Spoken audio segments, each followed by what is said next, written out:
del abuso y en particular en torno a la relación de algunas empresas con sus consumidores. Esto por el caso de la colusión de farmacias denunciada en ese entonces por la Fiscalía Nacional Económica. 10 años después todavía se sigue hablando de este tema porque un tribunal ha resuelto que las 3 cadenas de farmacias involucradas en el caso tienen que pagar una indemnización a sus consumidores de casi 2.000 millones de pesos. ¿Cómo se va a materializar esto? ¿Qué significa? Lo conversamos con el ministro de Economía, Lucas Palacios, que está acá en el estudio. Ministro, muchas gracias por la gentileza de estar acá. Iván, muchas gracias por la invitación. Esto es un ciclo largo. ¿Cómo es que todavía sigue disputándose esto en tribunales? Es un ciclo demasiado largo y bastante indignante. Voy a explicar. Esto es una colusión que ocurre entre diciembre del 2007 y marzo del 2008. Son 3 meses. En donde las 3 cadenas que representan el 90% del mercado, Salcobrand, Farmacias Ahumada y Cruz Verde, se coluden, se ponen de acuerdo para subir el precio de 206 medicamentos. Esa fue la acusación formal de la Fiscalía Nacional Económica. Esa fue la acusación en su momento. Exactamente, al Tribunal de Libre Competencia. El año 2012, bueno, se sentencia, la Corte Suprema ratifica y genera una multa de 20 millones de dólares por esa colusión. ¿Ya? La multa.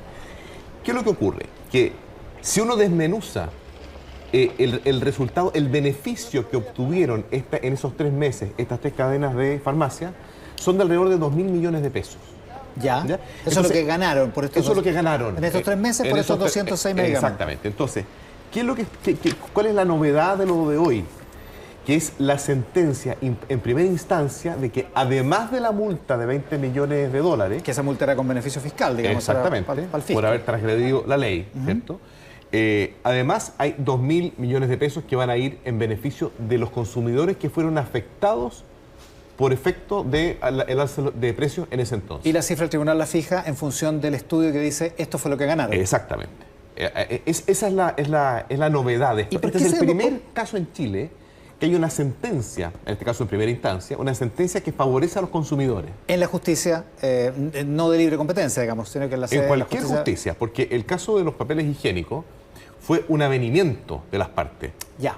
Entonces, pero esta es la primera sentencia que existe. Perfecto. Por lo tanto, es muy importante desde ese punto de vista. Claro, porque esto implica que un juez de ahora en adelante podría tomar otras decisiones como esta, digamos. En caso si es que se diera casos similares. Y tiene todo el sentido del mundo, porque la colusión es el peor de los delitos contra la competencia, porque no solamente genera un beneficio que es delictual, es irregular para quienes se coluden, beneficio propio, sino que además... Usted y yo nos ponemos de acuerdo en cómo le vamos a vender a un tercero, digamos. Claro, pero en este caso también se está afectando al consumidor y en un bien tan importante como son medicamentos.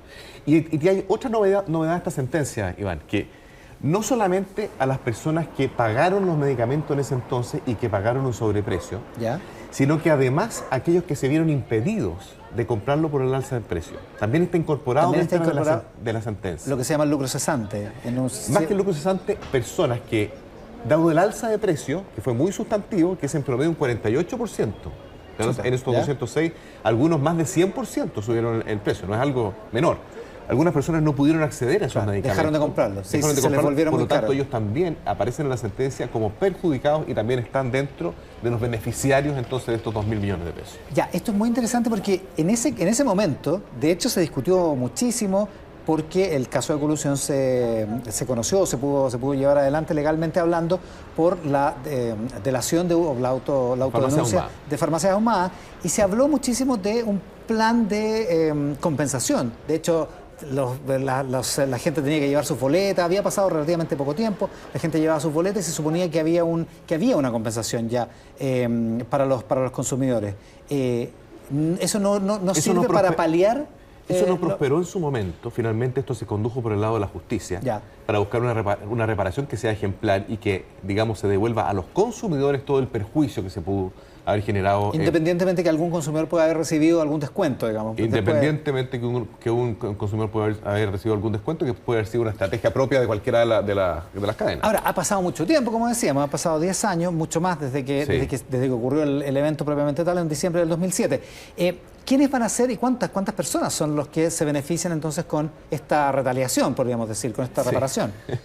Mira, primero el tiempo. Efectivamente es mucho tiempo.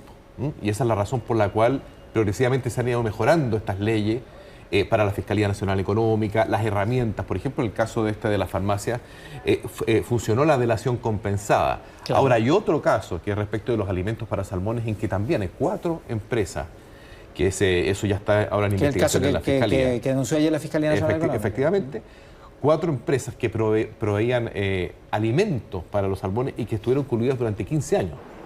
Y ahí una de las 4 empresas también hizo uso de la posibilidad de hacer la delación compensada y acusó con antecedentes al resto. Y eso, que es una herramienta muy poderosa en la legislación. Y es muy poderosa en la legislación. Entonces, ¿qué es lo que hemos hecho nosotros? Porque la gente se preguntará, bueno, ¿cómo conversa eso con la agenda antiabuso de trato justo que hemos sacado adelante? Es entregar más herramientas, porque la oportunidad de la investigación es muy importante. Han pasado ya más de 10 años desde la colusión y recién ahora los consumidores van a ver algún tipo de compensación. Eso sí es que las empresas coludidas, las empresas que fueron sentenciadas en primera instancia, no van a instancias superiores. Claro, porque ahí se alarga más. Se podría alargar más, y yo la verdad es que les pido que ya que fueron pilladas con esta situación y ya hay una multa de por medio, bueno, den un buen ejemplo y rápidamente paguen lo que corresponde a los consumidores, porque eso sería un buen ejemplo. ¿Usted les pediría eso a las cadenas? Aunque hayan cambiado, algunas han cambiado de propiedad, de propietario, digamos. Mire, lo que pasa es que el perjuicio en lo que es el prestigio, en la imagen de una situación así es muy fuerte. Nosotros, es parte de la sensación de abuso, de maltrato que tiene la gente, es que existen estas situaciones de mercado que lo que hacen es atentar contra el mismo, contra el mercado y finalmente contra los consumidores. Ahora, y no hay nada peor que le puede pasar al mercado que estos casos de esta naturaleza, por eso tenemos que evitarlo a toda costa y ser muy fuertes con las condenas, y es por eso que hemos subido las condenas cuando existen casos de colusión o uso de posición dominante. El monto de la condena, ministro, se calcula a partir de entonces el beneficio que obtuvieron, ¿no es cierto? Y por lo tanto, a contraparte, el perjuicio que le provocaron a los consumidores. Pero, ¿cómo hago yo para que, si yo fui perjudicado, para que me devuelvan algo de plata, digamos? Sí, existen distintos mecanismos, porque como ha pasado harto tiempo, uno dice, bueno, yo la verdad ya no tengo... Las boletas no las voy a tener. No voy a tener las boletas, tampoco voy a tener... no sé, pues la orden médica, hay muchas cosas que no voy a tener. Entonces, probable, claro. Las mismas empresas van a tener que colaborar también con esos antecedentes, porque tienen registros que están dentro de lo que fue la investigación. Y seguro aparece en la sentencia, cualquier persona puede reclamar haber sido afectado por esta alza de precios en ese momento, ya sea porque compró un medicamento o porque dejó de comprarlo.